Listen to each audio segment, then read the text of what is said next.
Hi guys, I'm back with another video. Yesterday, I don't know, I'm always like I'm back with another video. But yeah, yesterday uh, I did a video in my bed. I was like, I don't know, I already had like my bed stuff on, and I was doing that, and then I felt like I don't really want to do that. I don't like I was filming myself, I was like putting it into the editor, but then I was like feeling like I don't want this on YouTube. I don't think it really matters, but it was like, I don't know, it's kind of weird to film myself in my bed. I don't even know why I think that, but I don't know, it was like, I don't know, I don't feel comfortable uploading this. So I'm sitting on my couch again. Um yeah, so I just wanted to talk about random things. It's kind of cool to just do those talking videos where I'm just like freely talking. Sometimes I'm doing notes in my videos when I really want to have a certain topic and have it structured. And if there's anything that feels for me uncomfortable to share, would cut it out. But most stuff I'm sharing feels comfortable to share online, so it's all right. So yeah, I just want to share. I don't know, it's so cool. It feels a little bit like old YouTube back then where people didn't care so much and I just did random content, and that's so cool. I don't know if you know this YouTuber. He's called The Anime Man. He's a pretty popular channel on YouTube, I think. I don't know, he's a big channel. He has around 3 million subs, I think. And I watched this channel back then when I was 14 or something. I think to that time he had around like 100,000 subs. So it's pretty interesting because to that time, um, when he was had this number, YouTube already. This is how I saw it, at least. To me, it had the feeling that YouTube was already growing a little bit. Monetization became a little bit the bigger thing, even though it was still pretty nerdy. And there were already like big channels. Like PewDiePie was already a pretty. I think he already had a pretty much big number. There were already like YouTubers with big numbers, and to me, I don't know if that's actually true, but in my perspective, it felt a little bit like his channel was, because he was talking. I mean, he was doing a lot of let's plays, and like it was also a lot of anime content. It felt a little bit more niche. And to that time, I don't know. I don't know if that's like true. This is just my YouTube bubble. I wasn't on YouTube all the time, but to me it felt like he was growing a little bit slower than other people to that time. And now he has this big channel, and he's pretty established, and I think there is a good reason for that. I don't know if he's gonna see that video. I don't think so. I don't even care. It's just I want to talk about his videos because he became one of my favorite YouTubers. I just really like his content. He seems like a cool guy. I also watched Akideris through that time before they even were like in a relationship and like they're gonna marry soon. So what I really like about his channel, like his whole like YouTube journey feels well deserved. He feels like someone who has his shit together. He feels like someone who is not becoming arrogant because he had. I'm not crying about this because there's so much shit on social media, but there's still people, I say this all the time, with Moist Critical, that are like having a big audience and they're having a good influence on social media. It's not like dumb people have the power. I don't think that. I don't see social media like that. You know? Um with Joey the Anime Man, his content feels well deserved. because he feels like someone who is just true to himself. He feels like someone who actually gives a big fuck about really entertaining people. He feels like someone who doesn't seems to be embarrassed about. I don't want to glaze him. I don't know him. I don't look at him and be like put him on a pedestal or something. I just see him like a normal guy, you know, but I just like him as a YouTuber and as a content creator, especially because I'm an artist. And I see that also not just from the viewer perspective, but also like from the creative perspective, that he just seems like someone who is not embarrassed of being like awkward or something. He feels like someone who just does whatever is going through his mind, and like he knows really well how to do stuff entertaining, and he gives a fuck about that in his videos. Like, I sometimes watch his old videos because it was motivating me, because this is like the kind of content I wanted to do, like just talking videos. And I don't have a lot of like quality, I don't have like a high quality camera or like a good mic. So like his old videos motivated me. The same was for Akiduris, because they're like doing it with like what they have. This is like most YouTubers started with, and like I think it's weird. I don't know. You can go what you're gonna go for, but I don't have the money right now to invest in a big camera. I'm gonna do that when I have more money, but I don't have that at the moment, you know. And watching his old videos just helped me to I was like, yeah, this is like, I think that stuff, what he's doing. People think, I think this is just so funny. People think today that the stuff he's doing today wouldn't work today anymore. But I don't think that. We're still living in a different zeitgeist today. It's still, YouTube is different today. People have a different, like, viewing habit. But that doesn't mean that stuff wouldn't work. That doesn't mean that stuff wouldn't work today. That's not true. I still think it's not a coincidence, and it's not like just, oh, Joey the Anime Man was just lucky that he did it 12 years ago. Yeah, like YouTube was a different kind of like platform back then than it is today, but he is having this audience for a reason, because he is this kind of dude that does the videos the way he's doing them. It's not just luck. There is always luck playing into creative careers, but it's not just only luck. It's much more deeper than that, you know? And there's a reason why people want to support him.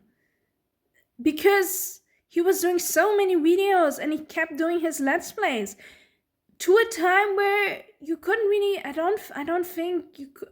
Maybe there was, I think monetization was a thing back then already, but I don't know if I think maybe, I don't know, I don't want to say stuff that is wrong. Maybe he started even through a time 12 years ago where it was like, or like, I don't know how many years ago, but like where monetization was not a thing. I don't remember that. But like YouTube was still a certain kind of nerdy bubble back then, you know? And I don't know, at the beginning I was like embarrassed to talk about certain YouTubers, because they're like people and I don't think they're gonna watch my videos. But I was like, I don't know if I want to talk about YouTubers, because what if they see that? I don't know. I don't want to. Would it be weird for me if someone talks about me? I think it depends how the person sees me. I'm just talking about his videos because I'm not talking about. I don't know. I just talk about his videos because I like his content, you know? And I just have thoughts about it. And like, it's also about myself, because I said, like, yeah, his like old videos inspire me. Maybe they're cringe to them, I don't know. But like they inspire me because it's like more simple and I can do that with a handy phone. And I think YouTube still works like that. What I wanted to say else that I think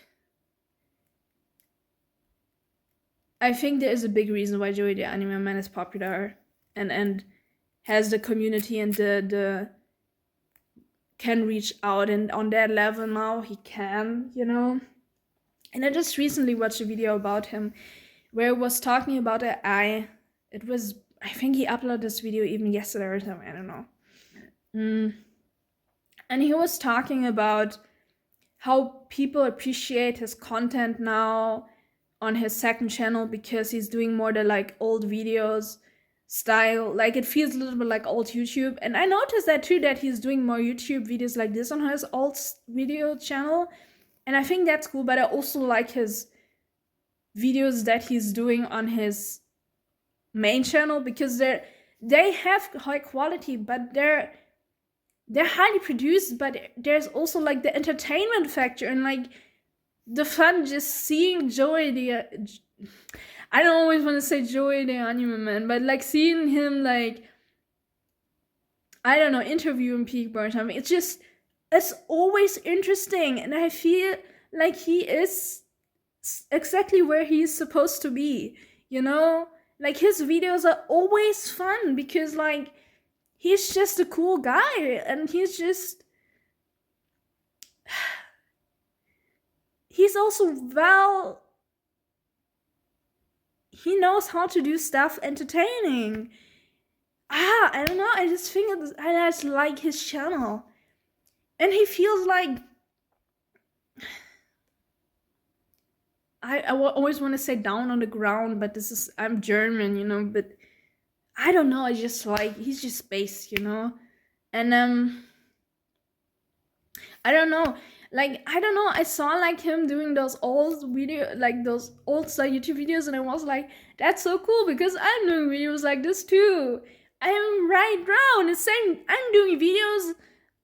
I don't want to compare myself to the anime man because I'm not the anime man. I'm just Mooncake, But I just feel like it just gave me a lot of like motivation too, and I felt good about it because I was like, yeah, I think the content I'm doing is exactly what people want to see. I think that stuff is interesting, and it's not as different than what worked 12 years. People don't just change their minds.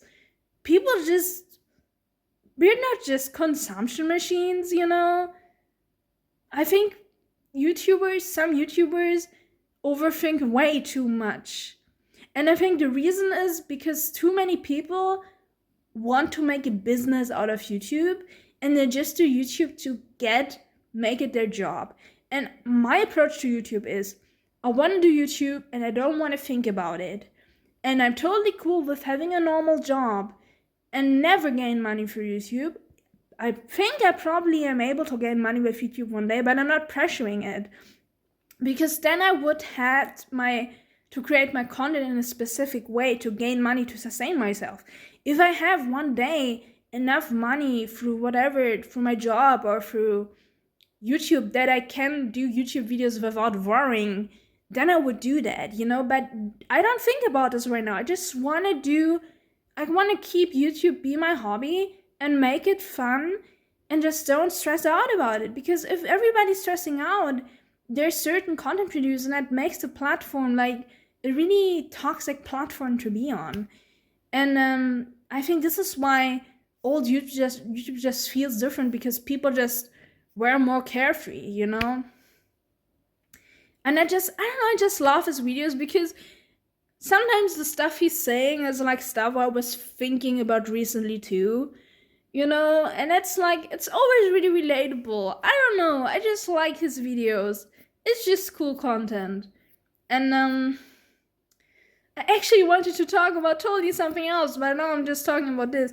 I also want to do like cutted videos, as I said already, like animation videos. I definitely want to do that too. I want to do all kinds of stuff what I want to do. Yeah. So what else? I was thinking like it would be kind of cool to do like travel vlogs one day, or like go to Japan, but I have struggles with doing too many vlogs. I don't like vlogs that much. I only like them when there's like seriously something unique and entertaining about that and you still see the person, because I don't like it when people are just like showing stuff and showing a country and there's like nothing personal about it, because there is so much vlog content already that I don't feel the need I have to put another vlog online because it doesn't feel as personal. So I'm not really about vlog content because I think vlogs can be like personal too, and I feel like this person is doing something really unique for them. But I just sometimes I think it depends, and I think vlogs have their moment where they're like a cool thing. For example, I love the vlogs that like Aki, I'm calling them again, but it's just like YouTubers I just enjoy watching. So Akidiris or like Joey the Anime, they make also vlog videos, but it's always interesting. It always is personal, and they don't do that all the time. And every time they do that, it feels like this is like exciting to watch. There is like it's personal too because they're also like talking to the camera, and it's like they're making jokes, but they're not like forcing the jokes, because it's not cool if you're like, I don't know, just pretending and you're just vlogging and you're just sitting there and you're like, I have to do a joke now because I have to keep my audience entertained, just be normal, be a normal person and just share what you want, and just don't like show everything because you have to show stuff. That's not how you approach a vlog, and I think you even could like vlog your like normal bar. You don't have to. I don't want to go to a country. I think a lot of people do that online. I don't see that stuff a lot, but I know it exists. People travel to a country to vlog. You should not do that. You should just go to a country because you want to travel, and then maybe if there's like the right situation for it, do a vlog, but don't be like, I'm showing off you my all like my. I don't like that because I think that's pretty unrelatable and it's also pretty privileged. I don't want to become a rich bitch who's just showing off her travel vlogs and shows like, look at me, I'm so cool, like in Italy, like wow. Nobody cares. I also don't care. And if I don't care, what does it is beneficial to you? It's nothing. I don't want that. But I think if I'm sharing my experience because like, hey, I really want to go to Japan and it's me, like you feel like, hey, Mooke is going to Japan and I'm just taking you on a trip. That's cool because it feels like I'm taking you on a trip, because not everybody can go to Japan. And just cool when someone you are inspired by or that you like then on YouTube shows you little adventures they have in their life. That's cool. And I think you don't even have to go to another country or like do exciting things in a vlog. You can just, this is like what I like about vlogs. When they're done in the right way, they can be really charming because the person just takes you through their life. And it can be I have to sneeze. Wait. I can't sneeze. Oh man. The sneeze is not. The sneeze is stuck in my nose. Oh, I hate this. I want to sneeze. Okay. I have to accept my fate. Okay. So, but you should not vlog every day. I don't think that's a normal thing to do. If you feel like you can do that, but I don't think that's like good for the mental health, because sometimes you just want to be private and do your own stuff without being on social media. And if you're just vlogging to have content, I don't think that's the right mindset to vlogging. Just vlog because you want to be random or you just want to say something. Then do that, but not force it, This is like how I approach my vlogs too. I'm not like doing videos when I don't want to do something. When I want to show you something on camera, then I do that, but then I usually have something to say and it feels like my vlog. And then it feels like, because if you're just doing it for vlogging, because you have to do it like everybody, when you do it like to just show off yourself, there's nothing human about this. And you don't sell yourself, don't really care about this shit. Actually, you just want to show off something. And what is the purpose of showing something off? Like it's not meaningful to my audience. And I don't, dude, it's just like a bunch of privileged people showing off their life, and poor people watching that because this is not how they can live, because they don't have as much money like that. That's fucked up. And I'm not saying like PewDiePie is doing vlogs, and he's not always like, he's in Japan. Japan's always exciting, but he's also vlogging his daily life. But like, it feels like he's doing this with passion, and he feels like his vlogs are so well done because they feel like he really genuinely wants to share something. And it's like he takes its time. It feels like he takes its time to actually share something. It feels like he's sharing personal moments with us that feel valuable to us as audience, because he's like giving meaning to what he shares. And you don't have to force a deep thing into your vlog, but like, it just feels like he genuinely wants to share something, and he has passion for, it's simply passion for vlogging, you know. But it's not just that. You have to be aware, what is your passion? Is it your passion to show off yourself? That's not a good approach. I don't want to see that. But like, PewDiePie's vlogs are like personal, and it's also like old YouTube. It's still like the same old style YouTube where people just talk to the camera and they're just being random, and it's just the little moments that make it fun, you know. And it's like the whole way a vlog is edited that makes it a good thing. But it's not just the edit, it's the whole like how you put a camera on stuff, how you talk. It's not, it's the whole like mind, in which mindset you put the camera on. It's exactly that mindset that makes the whole vlog in a certain way.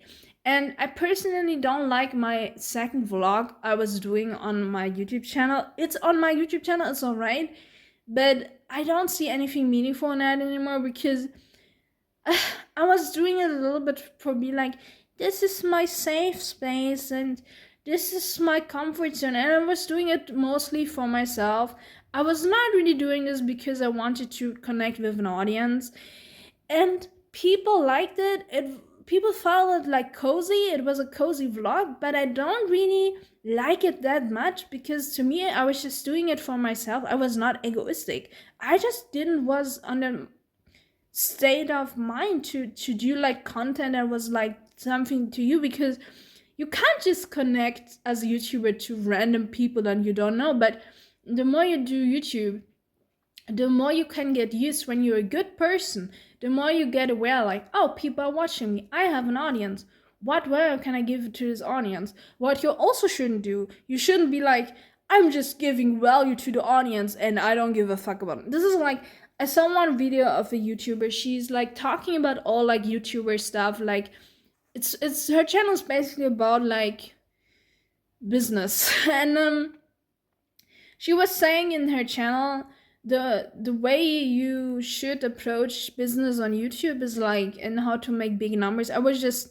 watching those things for my, don't worry, I'm not like that. But like, she was like, yeah, just ask yourself the question, what value can you give to your audience? I don't have to think like that, because the value is what my heart tells me. And if my heart tells me something and I feel like, I feel comfortable, this is the next step. I feel comfortable enough to share this online, because you don't have to share everything that your heart tells you. But like some stuff feels like I can do this into public and it's fine, then I just want to share it, and then it's valuable already because it's valuable to me. And then you're getting, the more you're like YouTubing, the more you kind of, you know, the more where you get, and the more you realize like, hey, you understand your audience better, but you're not doing it from a capitalistic standpoint. You just understand, hey, this is what my audience, what people could like. This is what like I think would be cool as a viewer to watch. This like psychology, but it's also like appreciating your community and just have a connection to the people you watch, and you can develop a connection to a community that is not parasocial. You can develop a healthy YouTuber community connection, and it's not like friends. It's your community. It's different. It's not friendship, but it's community YouTuber relationship. You can develop a normal, healthy relationship. They're always sorry. I'm like my coffee. Sorry, my body. I don't like that. I'm not cutting this out. I don't care. Sometimes our buddies be our buddies, but